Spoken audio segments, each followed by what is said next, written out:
Okay, to this laptop, which is the Zhaoxin Chinese CPU with UOS Chinese Linux, and using this Chinese CPU and Chinese OS Linux, and run the packet tracer, Cisco packet tracer, to stimulate some kind of networking. Like the situation is like the layer 3 switch, with the layer 3 switch running with DHCP and with the routing function with DHCP. So let me show you first about my computer's information. So here is the UOS system information. Is the UOS, the Chinese Linux UOS 20 version 20, and it is the preparation, I mean the trial version. And Zhaoxin, the CPU, Chinese CPU Zhaoxin kx6640ma, 2.2 gigahertz and max to 2.6, I think, 8 RAM. Okay, right. It's the Chinese CPU is the highlight. With the Chinese Linux also is the highlight UOS. Okay, and so this is the x86, so I can use x86 software like packet tracer, but you use Longson 3A4000 you cannot, because it's the long ISA compatible with MIPS instruction set, so you cannot. So there is no Cisco packet tracer version of the long ISA's version, but there is only packet tracers for the Linux x86 version. So I have opened it. Okay, now talk about the main topic for today is to use the switch, layer 3 switch. This switch 2960 is the layer 2 switch only, but today I'm going to show you about the this one, multi-layer layer 3 switch 3560. So it has the routing function, and with the DHCP. This also has DHCP function, but no routing function. So let me show you how it works for the routing and DHCP. So connect the two computers as usual, and setting here for the command CLI command line instruction or what, yeah. So label config T. So first of all, I will label these two port. This is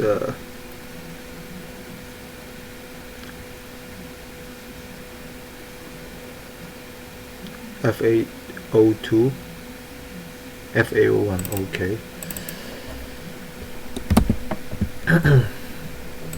So go to the interface FA01 first, and make it as the VLAN 1 here, VLAN 1 here, and VLAN 2 here. So there are two VLANs.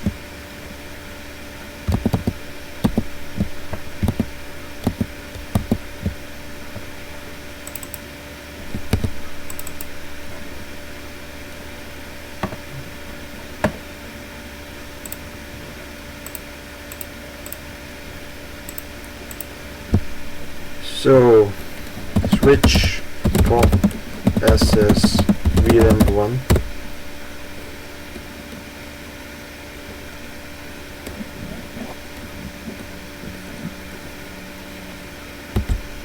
switch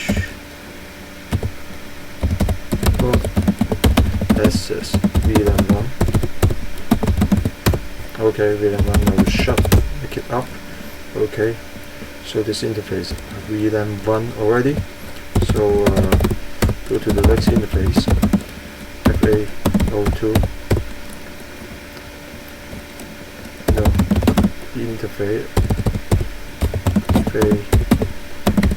FA02. Switch port as VLAN 10. Make it as 10, not 2. Okay. Make it as 10. So 2 VLANs, VLAN 1 and VLAN 10, and now I'll create a VLAN interface VLAN 1 first, and at the IP address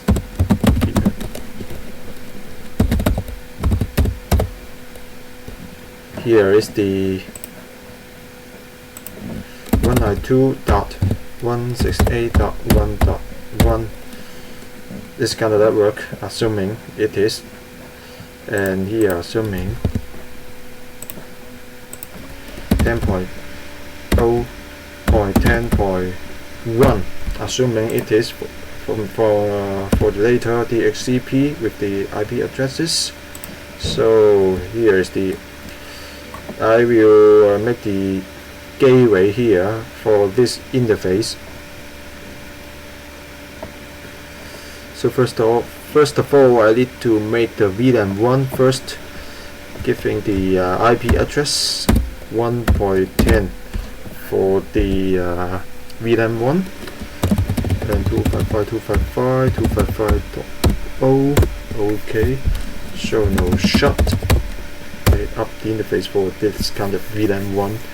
Now having the interface and having the IP address. So interface VLAN 10 also doing the same things. So now it's up and giving the IP address 10.0.10.10 for the gateway.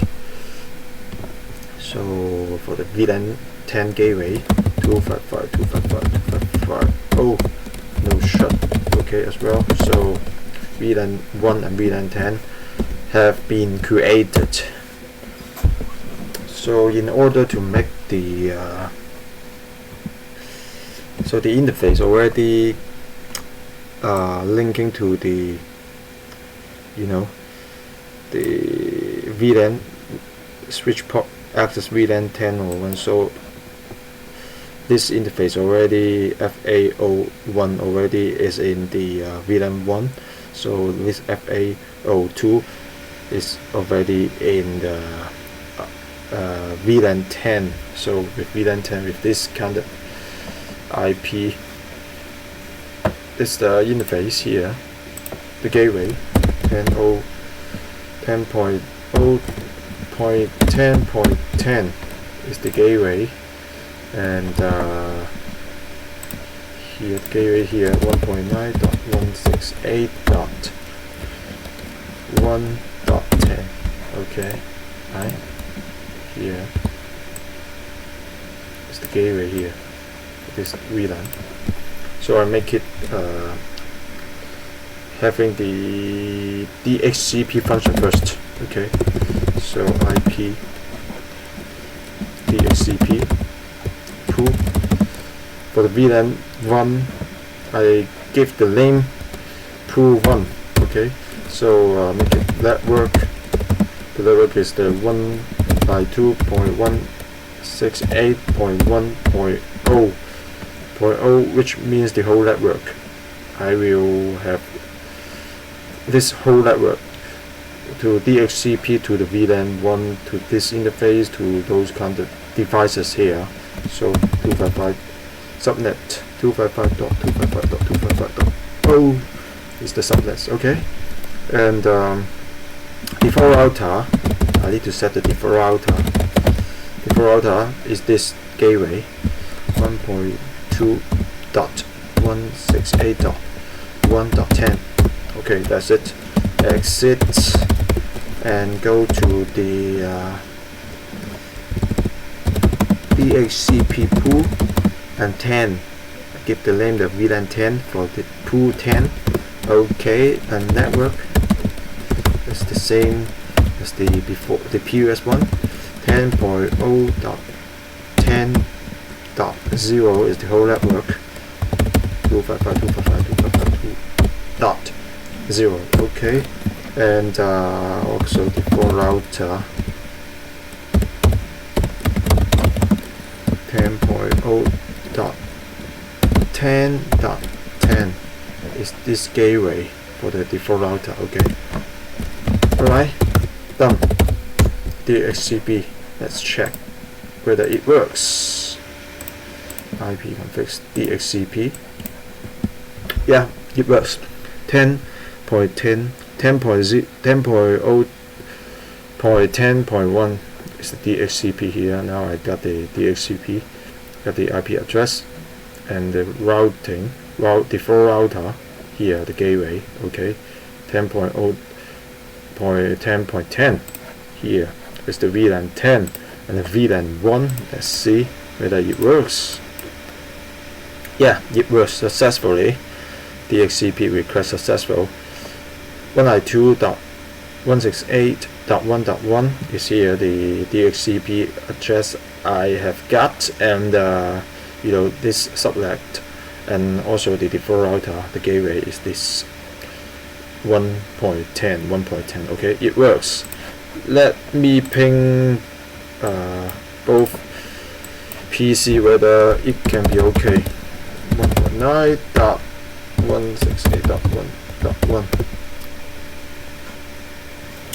I think it doesn't work because I haven't set the you know, the routing, so it cannot route to the another VLAN.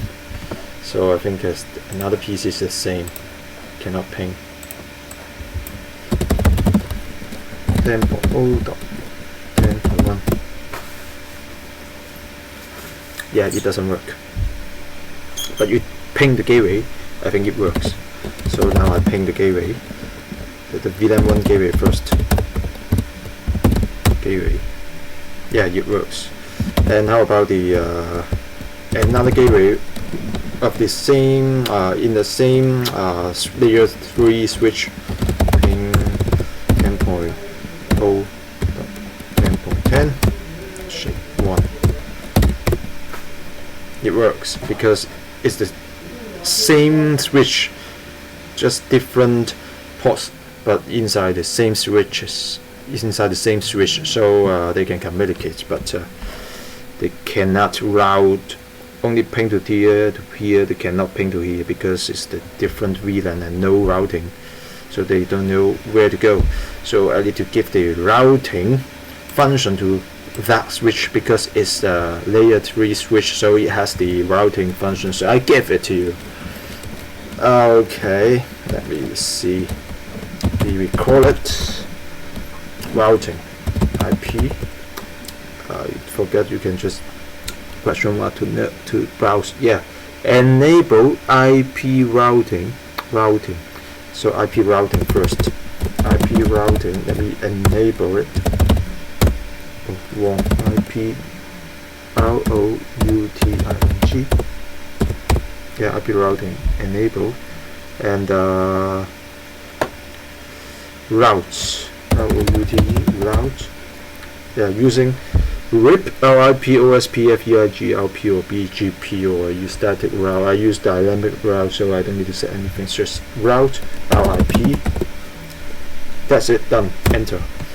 So now it has the routing, RIP routing.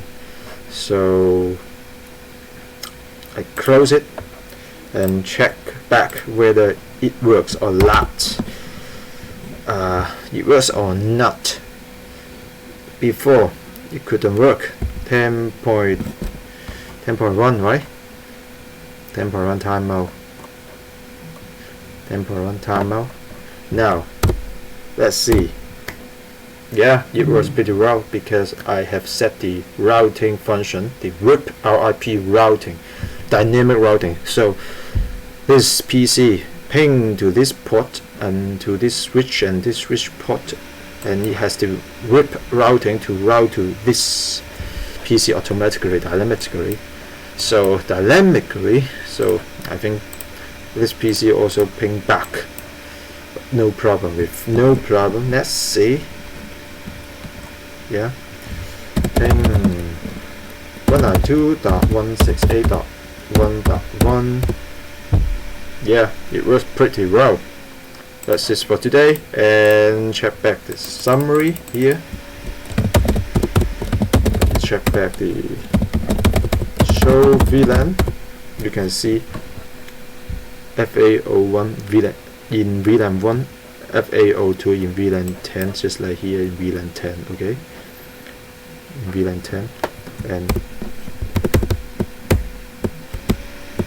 show run, which means it's show running configurations. You can see DHCP pool 1, pool 10, pool 1, pool 10, default router here, gateway for VLAN 1, 1.10, and for this network 10.0.10.0, this network default router is this gateway 10.0.10.10, so the default router is here. So this network with the VLAN 10, the pool 10, so we have the DHCP giving the assigning the IP address here. So IP routing here, giving the routing already. So that's it.